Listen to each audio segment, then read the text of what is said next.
Hello and welcome everybody to the Politics program for April 3rd, 2024. Your old pal Justin Robert Young joining you in Austin, Texas. Well, friends, a moment that we knew would define the campaign is here.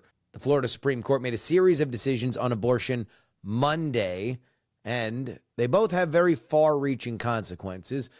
Some for the citizens of Florida and others for the political ramifications not only of that state, but of the nation.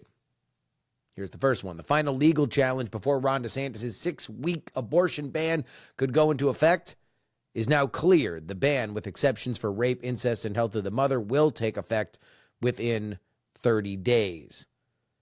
Second, the court cleared the way for a ballot initiative this November that would enshrine in the state constitution the right to an abortion up to fetal viability.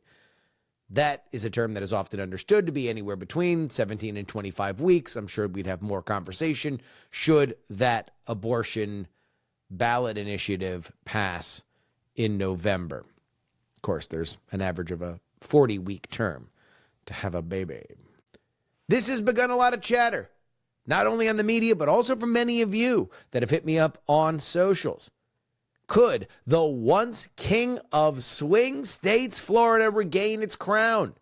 Well, Joe Biden coincidentally released an ad this morning targeting abortion-minded voters. For 54 years, they were trying to get Roe v. Wade terminated, and I did it, and I'm proud to have done it. In 2016, Donald Trump ran to overturn Roe v. Wade. Now, in 2024, he's running to pass a national ban on a woman's right to choose. I'm running to make Roe v. Wade the law of the land again, so women have a federal guarantee to the right to choose. Donald Trump doesn't trust women. I do. I'm Joe Biden, and I approve this message. Is abortion going to be a major issue? Yes. Could it win Joe Biden re-election? Yes. Will it win Florida? No. And I don't think that the Biden re-elect campaign thinks so either, because the ad that you just saw isn't running in Florida. Why? Well, the short version is that Donald Trump is on the ballot there, and he's very, very, very popular in Florida. In 2016, he wins the state by 2% over Hillary. In 2018, his endorsee, Ron DeSantis, wins by about 20,000-ish votes. Now, that is very indicative of the stable meta of Florida, in my opinion. A close state, a purple state, but one that when it really comes down to it, will tilt just ever red. That's what we saw when Rick Scott was governor. That's what we saw with Jeb Bush. Even while every once in a while a president could turn it blue, and maybe a senatorial campaign if you really, really squeezed a lot of juice out of it, in general, it was a 49-51 Republican state. But that was 6 years ago. Since then, here are the numbers. 2020, Trump expands his lead to 3.5 points in a losing effort for the presidency. In 2022, both Ron DeSantis and Marco Rubio win statewide by over 15%. DeSantis damn near 20%. Of course, that gave the old boy enough confidence to run for president, which, whoops, didn't quite work out. But let's say that this ballot initiative just sets the blue counties in Florida aflame. Goodbye to red Miami-Dade, which is what DeSantis had in 2022. No. Now, not only is South Florida very much engaged, but also the I-4 corridor, the other place where Democrats live in Florida, has turned out like never before. You're still putting a lot of faith, even in that scenario, in one of the most incompetent state parties in the nation, the Florida Democrats. There's a lot of blocking and tackling to take advantage of that enthusiasm, something that the state party has proven themselves woefully inept at.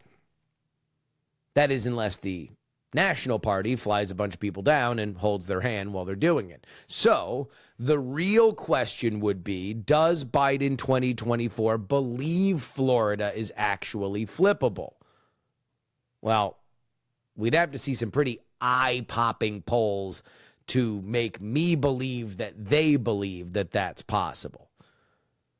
You'll hear a lot of talk about how Florida is in play, but talking big and spending big are two very different things. And Florida, with 3 media markets in the top 20 nationally, is very, very expensive to play in.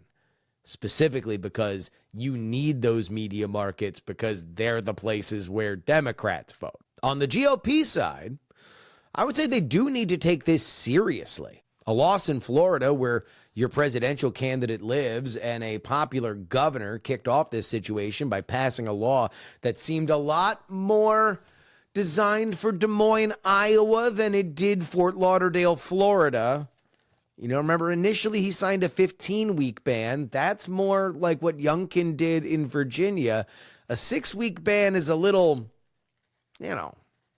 Alabama-ish for a state that is fairly cosmopolitan.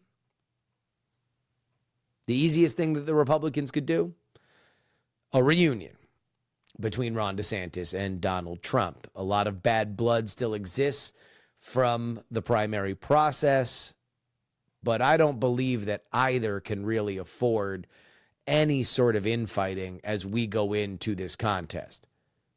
Let me make this extraordinarily clear. Whether or not I believe that Florida will turn blue, this is going to be a very close election. It always is in our modern times.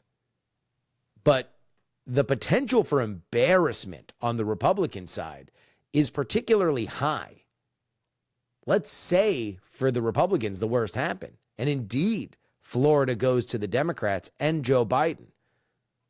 Well, not only could Joe Biden pre-book his stay at the Villages once he leaves the White House, but you would have not only the spiritual base of your power totally obliterated, you would have Ron DeSantis' future totally destroyed, and you would have Donald Trump's home state flip against him.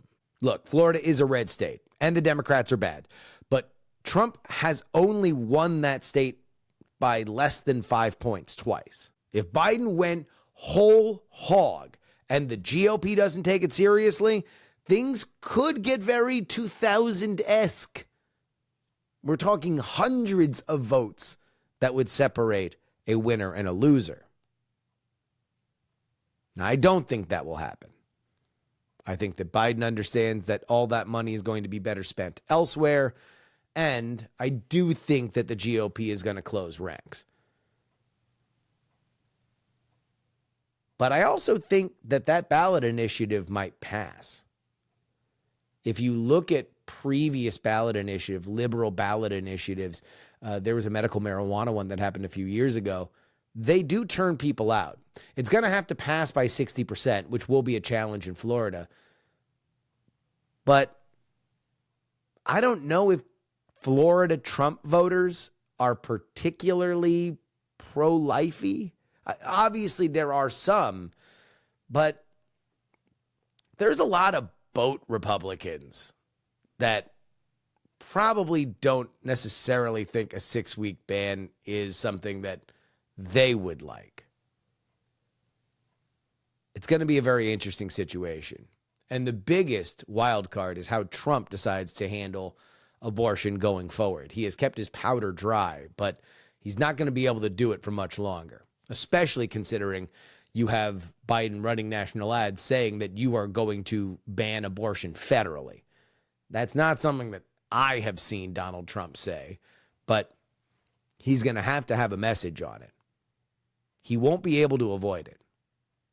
And situations like these are exactly why.